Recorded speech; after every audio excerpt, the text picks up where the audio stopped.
Después vamos a ver como segunda postura Janu Shirshasana. También empieza desde Dandasana. Para esta Janu Shirshasana y para el Triángulo Mukha y Pada Paschimottanasana, que es la que vamos a ver después, tienen que tener en cuenta las mismas cosas que veíamos cuando veíamos las posturas de pie de flexión de columna. ¿Se acuerdan lo que veíamos de la necesidad de apoyar el tronco sobre las piernas? En Uttanasana, Padahastasana, en todas esas, Paschimottanasana, en todas. Apoyar el tronco sobre las piernas para que la espalda pueda relajarse.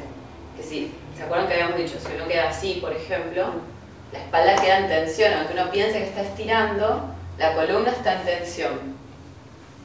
Entonces en estas posturas se da exactamente lo mismo, la misma regla. El tronco necesita estar apoyado en las piernas con lo que necesitemos agregar para que la espalda pueda realmente relajarse, que es una de las funciones que tienen las posturas de flexión del tronco y de la columna. Así que eso ténganlo en cuenta. Les voy a mostrar algunas variaciones con una de las posturas y otras variaciones con la otra, pero en verdad tanto de una como de otra se puede aplicar lo mismo. Los elementos son los mismos. Claro que la gravedad afecta de una manera distinta porque acá estamos mucho más cerca del piso. En las posturas de pie es más bravo todavía lo que hace la gravedad con la columna cuando la columna queda en el aire, porque hay mucha más carga todavía. Al estar más cerca del piso la carga es menor, pero igual hay que buscar un apoyo. ¿Sí? Bueno, entonces Janu Shirshasana empieza desde Dandasana, igual que la otra. Si lo hago con la pierna izquierda estirada, la derecha va a salir en rotación externa. La pierna es de Baddha Konasana. Una pierna va a quedar como en Baddha Konasana. Corro bien la pantorrilla y traigo el pie hasta acá. En el libro van a ver que Iyengar está así. Es otra variación de Janu Shirshasana. Sí, más abierta. Janu significa rodilla y Shirshasana es cabeza. Yo una vez lo escuché a él que decía, porque por lo general se dice que Janu Shirshasana es porque uno lleva la cabeza a la rodilla. Y yo escuché una vez que él decía que Janu Shirshasana era porque la extensión que uno hacía era desde la rodilla hacia la cabeza. Como mucho más larga. Es otra forma. No está mal la postura, pero es como, en realidad, si bien uno empieza desde Dandasana, es como si estuvieras con las piernas abiertas. Claro. Entonces, en esa variación cuesta mucho más equilibrar la columna vertebral, porque ya la pelvis está girada. De hecho, nunca queda parejo el tronco. Entonces es más, o sea, hay que empezar haciendo todo como una especie de torsión, estirar más este lado para después poder bajar.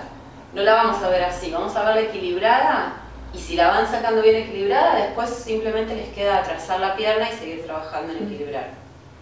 ¿Está? Entonces, la planta del pie en la cara interna del muslo, los dos isquiones bien apoyados y la pelvis lo más equilibrada que puedan.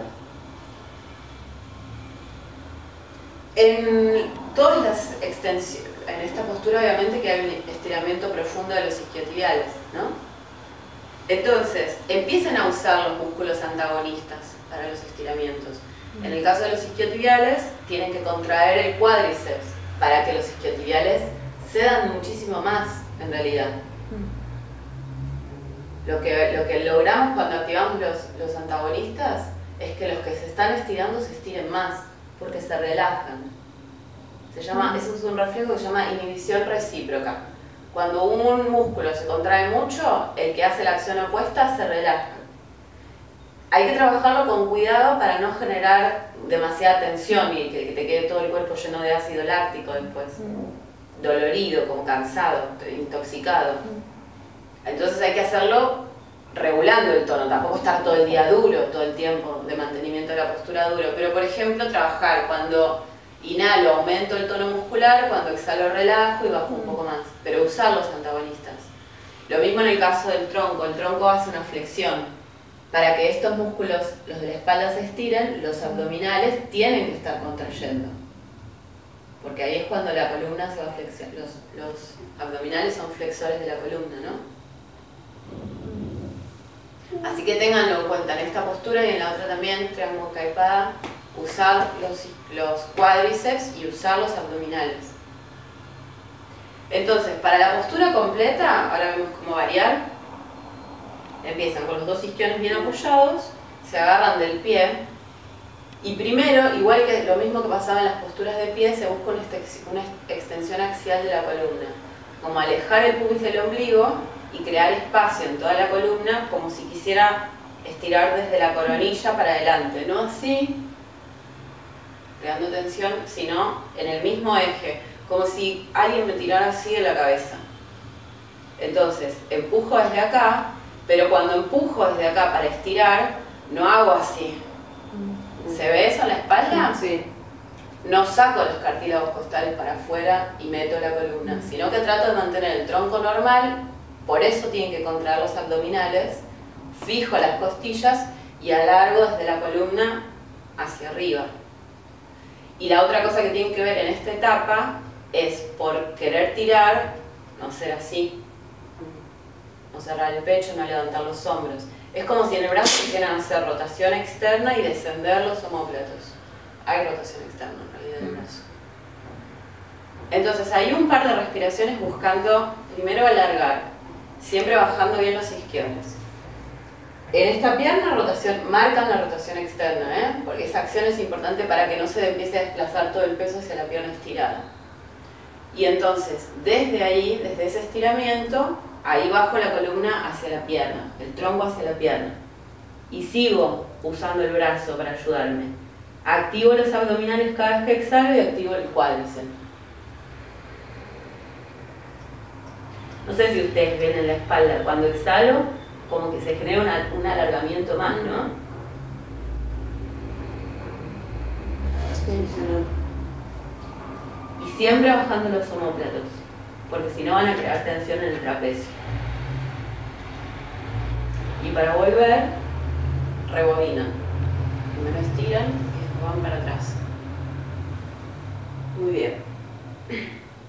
Entonces, por lo pronto, si al iniciar la postura ya en Dandasana mismo no pueden mantener la pelvis neutra, usan la altura que necesiten para que parta neutra. Es muy importante, porque si ya empieza así la pelvis, imagínense cómo la van a sacar la postura.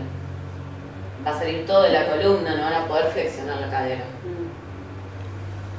Así que se las voy a mostrar con el Webster directamente,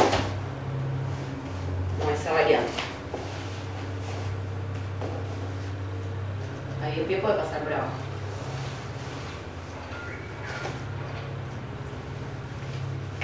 Ahí ya tendríamos cubierto el tema de la pelvis. Puede ser menos altura. Yo se los muestro con Webster como para exagerar un poquito. La otra cosa que puede pasar es que no llegue al pie y necesito llegar al pie para poder ayudarme a la extensión de la columna. Entonces, un cinturón, supongamos que llegue solo hasta ahí, trabajo en eso. Lo mismo, rotación externa, bajo los hombros, alejo el pubis del ombligo y alargo la columna hacia arriba. Ahí los isquiotibiales se me están estirando un montón, no crean que por estar así no pasa nada. De hecho, esta sería la forma que tendría que hacer una persona con hernia de disco. Ya no flexiona la columna, se queda trabajando los isquiotibiales primero y después, en todo caso, con un apoyo, que también lo vamos a hacer así, 1 o 2 bolsters, relaja el tronco y descarga su columna. Si no queda en tensión y le va a doler después. Como que sí o sí, si la pelvis no se flexiona, la cadera no bajar la espalda, claro. O no hacia el pie, digamos. Después, claro que acá hay una flexión, ya hay una flexión de cadera a más de 90 grados, así que hay retroversión de la pelvis. Pero igual busco alargar la columna y meterme cada vez más en la flexión. Pero claro. con hernia sí o sí no puede bajar, o sí No, controla bien. Puede bajar, pero tiene que tener un apoyo. Ahora vemos la variación, o la otra que también le serviría a alguien con hernia de disco. Esto lo puede hacer y trabajar en extender sus isquiotibiales, que es muy importante en la hernia de disco. Porque si los isquiotibiales están tirando, te desplazan la pelvis como hacia la retroversión y empiezan a trabajar mal en toda la columna. ¿Cuál es la hernia la que está como que Se presionan los discos y después se rompe el disco y sale el líquido, que eso es lo que genera el dolor en realidad. El líquido que salió del disco tocando los nervios. estimulándolos todo el tiempo. Entonces, primera etapa agarrándose el cinturón, segunda etapa tirando el cinturón y bajan. Bien.